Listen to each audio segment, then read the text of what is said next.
السلام علیکم۔ وعلیکم السلام۔ آج ہم ایک بہت ہی اہم آیت پر بات کرنے والے ہیں سورہ البقرہ کی آیت نمبر 92۔ اور ہم کوشش کریں گے کہ اس کے معنی، اس کا پس منظر اور جو تفسیر میں اہم باتیں ہیں ان کو سمجھیں۔ جی بالکل، یہ آیت ہمیں ایک خاص تاریخی واقعے کی طرف لے جاتی ہے۔ ہاں، اور واقعہ بھی بڑا عجیب ہے نا کہ حضرت موسیٰ علیہ السلام اتنی واضح نشانیاں لے کر آئے، جی ہاں، کھلی نشانیاں۔ مگر ان کے جاتے ہی قوم نے بچڑے کو پوجنا شروع کر دیا۔ تو آئیے ذرا اس کو کھولتے ہیں۔ ضرور۔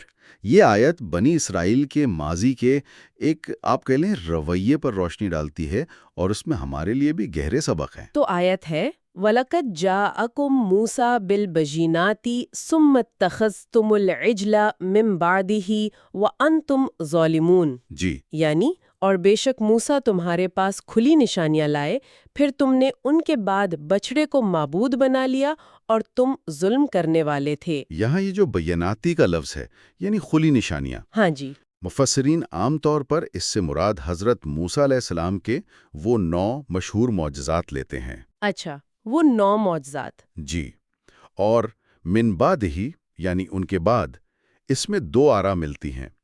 ایک تو یہ کہ ان کے آنے کے بعد، اور دوسری جو زیادہ مشہور ہے کہ جب وہ کوہ طور پر تشریف لے گئے تھے تب ان کی غیر موجودگی میں یہ ہوا۔ سمجھ گئیں۔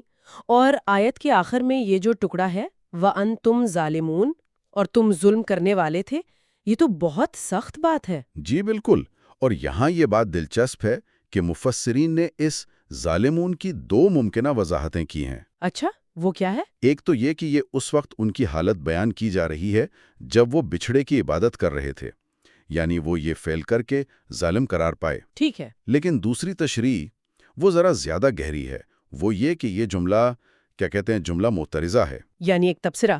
ہاں، ایک طرح کا تبصرہ کہ ظلم کرنا تو گویا ان کی عادت ہی بن چکی تھی، یعنی یہ صرف ایک واقعہ نہیں بلکہ ان کے کردار کا حصہ تھا۔ اوہ، یہ تو بہت گہری بات ہے کہ گناہ صرف ایک فعل نہیں بلکہ ایک رویہ، ایک عادت بھی بن سکتا ہے۔ بالکل، یہ عمل سے بڑھ کر حالت کا مسئلہ بن جاتا ہے۔ اچھا، اس آیت میں کوئی اور لسانی پہلو بھی ہے؟ کوئی تجوید کی بات؟ جی ہاں، تفسیر میں ایک بہت ہی باریک فنی نقطے کا ذکر ہے، وہ وَلَقَدْ جَاءَكُم کے حوالے سے ہے۔ وہ کیا ہے؟ یہ تجوید کا ایک قاعدہ ہے، ادغام، جی یعنی لفظ قد کے آخر میں جو دال ہے، جی۔ جب اس کے بعد کچھ خاص حروف آئیں جیسے جے، زا وغیرہ، تو کچھ قراء کے نزدیک وہ دال پڑھی نہیں جاتی بلکہ اگلے حرف میں مدغم ہو جاتی ہے، یعنی مل جاتی ہے۔ اچھا، یعنی وَلَقَدْ جَاءَكُم کے بجائے کچھ اور پڑھا جائے گا؟ جی، کچھ قراتوں میں اسے وَلَقْ جَاكُم کی طرح پڑھا جاتا ہے، دال کی آواز جیم میں مدغم ہو جاتی ہے۔ تو کیا اس پر سب کا اتفاق ہے؟ نہیں، سب کا نہیں، یہیں تو قراتوں کا اختلاف سامنے آتا ہے۔ ابو عمرو، حمزہ، کسائی جیسے کچھ قراء ادغام کرتے ہیں، جبکہ دوسرے جیسے عاصم، جن کی روایت ہم زیادہ تر پڑھتے ہیں، وہ دال کو ظاہر کر کے پڑھتے ہیں، یعنی اظہار کرتے ہیں۔ یہ تو واقعی باریک بینی ہے۔ اس سے پتہ چلتا ہے کہ قرآن کی تلاوت اور متن کی حفاظت میں کتنی احتیاط برتی گئی ہے۔ بالکل، ہر پہلو کو محفوظ کیا گیا ہے۔ ٹھیک ہے، تو یہ واقعہ ہو گیا، تجوید کا نقطہ بھی سمجھ آ گیا، لیکن قرآن اس واقعے کو یہاں کیوں دہرا رہا ہے؟ یعنی اس آیت کا سیاق و سباق کیا ہے؟ دیکھیں، مفسرین بتاتے ہیں کہ یہ آیات، یہ اور اس کے بعد والی، مدینہ کے یہودیوں کے خاص دعوے کے جواب میں نازل ہوئیں۔ کون سا دعویٰ؟ ان کا ایک نعرہ تھا یا دعویٰ تھا کہ نؤمن بما انزل علینا، یعنی ہم تو صرف اسی پر ایمان لاتے ہیں جو ہم پر نازل ہوا، یعنی تورات پر۔ اچھا، تو پھر اس بچھڑے والے واقعے سے اس دعوے کی تردید کیسے ہوئی؟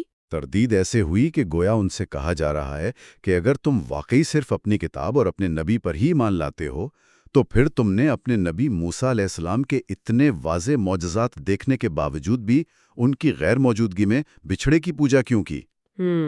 بات تو صحیح ہے، یہ تو عمل اور دعوے کا تضاد ہو گیا۔ بالکل، یہ تو تمہاری اپنی تاریخ تمہارے دعوے کو جھٹلا رہی ہے۔ اور کیا اس کا کوئی اور مقصد بھی تھا؟ جی، ایک اور اہم نقطہ یہ بھی اٹھایا گیا ہے کہ اس قصے کو بیان کرنے کا ایک مقصد شاید یہ بھی تھا کہ اس وقت جو لوگ نبی اکرم صلی اللہ علیہ وآلہ وسلم کی مخالفت کر رہے تھے، جی، انہیں بتایا جائے کہ دیکھو، تم بھی وہی رویہ اختیار کر رہے ہو جو بنی اسرائیل نے موسیٰ علیہ السلام کے ساتھ کیا تھا۔ معجزات دیکھنے کے باوجود انکار اور نافرمانی۔ تو تاریخ سے سبق سیکھو۔